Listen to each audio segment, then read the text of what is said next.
खेसारी जी, आप प्रयागराज आए हैं, आपकी आने वाली फिल्म है लिट्टी चोखा, इसको लेकर क्या कहेंगे और दर्शकों से क्या अपेक्षा है और क्या कुछ इसमें मनोरंजन आपने दिया है और कितना मजबूत होगा इससे जो भोजपुरी सिनेमा है।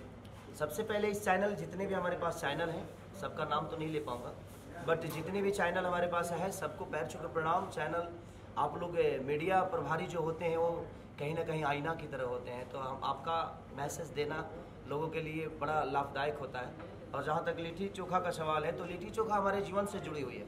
मुझे लगता है कि हम गरीबों का खाना अगर कोई है तो लिट्टी चोखा ही है, क्योंकि मैं लिट्टी चोखा बेचकर इतना बड़ा हुआ और मेरे जीवन में लिट्टी चोखा का बहुत योगदान है। उसी के पैसे से मैं आज जो भी हूँ, अपने दर्शकों के बीच में मेरा जो भी उपलब्धि है आज उसी के पैसे की वजह से है। तो लिट्टी चोखा जो एक सिनेमा है, तो हमारे प्रदीप शर्मा जी जो कि इस फिल्म के प्रोड्यूसर हैं, हमारे डायरेक्टर साहब पराग पाटिल जी जो कि हमारे भोजपुरी भाषा से ही नहीं है, लेकिन मेरे साथ इन्होंने 3 सिनेमा बनाया और तीनों के अलग अलग कैरेक्टर इन्होंने डिसाइड किया। और एक तो सिल्वर जुबली हुई, बहुत बड़ी सिनेमा। आज माता बहन बेटी जब देखती हैं उस सिनेमा को तो ये कोई नहीं कह सकता कि हमारे भाषा के कोई डायरेक्टर इसको शूट नहीं किया। तो ये मराठी होकर और हमारे भाषा को इतना प्यार करते हैं, तो हमारे डायरेक्टर के लिए ढेर सारी शुभकामनाएं। और लिट्टी चोखा एक ऐसा सब्जेक्ट है जिसमें आपको ये लगेगा कि हाँ, हमारी आज भी किसान जो आत्महत्या करते हैं उसका कारण कहीं ना कहीं हम ही होते हैं, क्योंकि हम अपनों को सपोर्ट नहीं करते, चाहे वो प्रशासन हो, शासन हो, नेता हो, चाहे कोई भी हो। आज अगर किसानों को भरपूर चीज़ें मिले तो शायद आत्महत्या करने की ज़रूरत उसको नहीं पड़ेगी, क्योंकि हमारे भोजपुरी में कहावत है कि बड़े पुत्र पिता के धर्म में खेती उपजे अपना कर्म। तो खेती का अपना कर्म होता है, तो किसान तो खेती के बदौलत ही अपनी ज़िंदगी में जी रहा है। और मुझे लगता है कि दवाई के बिना हम जी सकते हैं, पैसे के बिना हम जी सकते हैं, लेकिन खाना के बिना हम नहीं जी पाएंगे। हमारे पास अरबों रुपया हो जाए सर, बट हम पैसे खाकर नहीं जी सकते। तो किसान आंदोलन के लिए भी कुछ कहेंगे? बिल्कुल, किसान आंदोलन, अगर उनके हक की लड़ाई है तो हमेशा उनके साथ हूँ मैं और हमेशा साथ रहूँगा, क्योंकि अगर किसान है तो सर आप भी जिंदा है, मैं भी जिंदा हूँ। अगर खेसारी स्टार आज दुनिया के नज़र में है, चाहे खेसारी बहुत बड़ा आदमी है ये दुनिया के नज़र में, तो ये पैसे खाकर नहीं है, ये अन्य खा के है। तो मेरा खेसारी भी नाम है तो किसी अन्य का ही नाम है।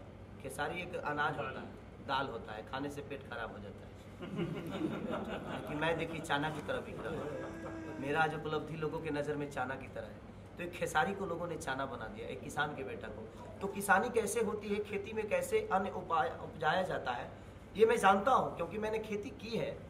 मैं धान 5-5 कट्ठा धान, 5-5 बीसा धान अकेले रोप देता था, मैं बुआई कर देता था। भोजपुरी सिनेमा को लेकर क्या कहेंगे, क्या भविष्य देखते हैं? देखिए, भोजपुरी सिनेमा में अगर अच्छी सिनेमा बनती है तो उसका भविष्य है। ऐसा नहीं कि भोजपुरी सिनेमा से लोग कट चुके हैं। आज उसका उदाहरण है मेरा सैयारा गिलेना। कोरोना काल में भी मेरे सिनेमा जितनी भी रिलीज हुई सारी कहीं ना कहीं लोगों के नज़र में एक उपलब्धि देकर आई। नोटबंदी में भी मेरे सिनेमा रिलीज हुए तो उसमें भी एक उपलब्धि आई लोगों की। तो कहीं ना कहीं देखिए, पर्सनली लोग मेरे से जुड़े हुए हैं।